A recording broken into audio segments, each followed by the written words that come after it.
गणपती बसवले एक अचानक भयानक, मला पण माहित नव्हतं ते बसवणार आहे. प्रत्येक वेळेस मी त्यांना मदत. तर जय महाराष्ट्र मित्रांनो, स्वागत आहे पुन्हा एकदा तुमचं आपल्या काही नवीन ब्लॉगमध्ये. आणि आजच्या ब्लॉगची सुरुवात बघा मी पूर्ण करतो पार्किंगमधनं. कारण जसं की तुम्हाला माहितीच आहे, आज आपल्या बाप्पांचा वाढदिवस म्हणजेच गणेश चतुर्थी आहे. तर गणेश चतुर्थीमुळं आम्ही रात्री 4 वाजेपर्यंत डेकोरेशन केलं. आणि मी आत्ता उठलो आहे 2 वाजता, मस्त जेवण केलं आणि आत्ता वाजले 3, आंघोळ बिंघोळ केली, आवरलं आहे. आणि आता पुढं चाललोच होतो आपल्या मंडळामध्ये नियोजन कसं आहे काय बघायला. तेवढ्यात बघितलं तर हे बघा, आपल्या सगळ्या बारक्यांनी मिळून इथं गणपती बसवलंय. तुम्ही बघू शकता इथं आपला बारका, इथं त्यांचे बाप्पा, त्यांचं बसून पण झालं. आणि कुठे आधी कुठे आधी इकडं बघ, हाय असं कर.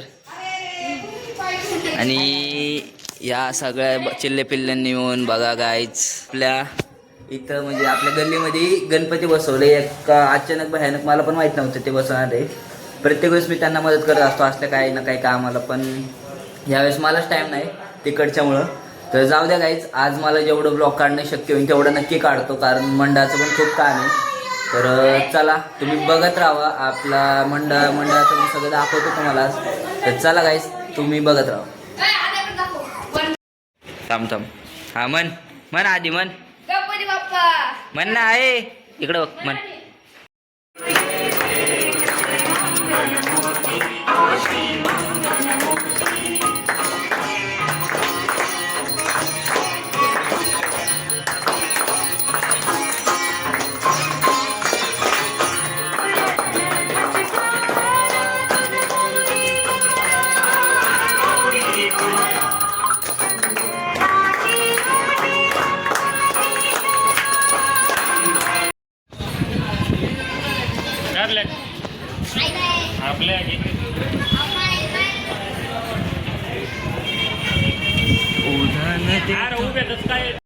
मोरिया मेरे मालिक मौला मेरे मोरिया,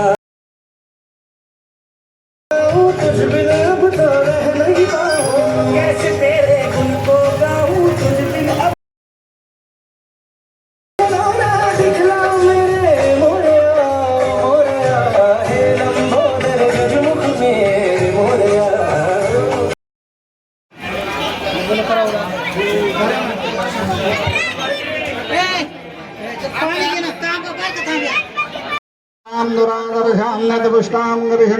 ईश्वरीं सर्वभूतानां तामोपवीय श्रियं पायावर हळदी कुंकू आणि गुलाल टाका. महागणपते नमो नमः. विलेपनाते चंदनं समर्पयामि, नाना सिंदूर परिमल द्रव्याणि च समर्पयामि. हा जानू कुठे